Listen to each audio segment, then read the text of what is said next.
Reconditioned heads for Gravner Mark 6 oil mist detector. For testing, the heads are connected to the unit, and then we simulate the oil mist with smoke detector spray sprayed on the head's path.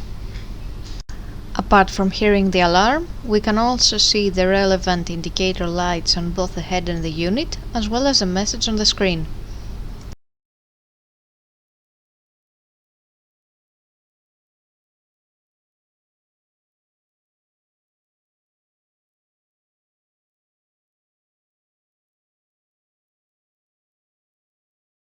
The same process is repeated for the second head.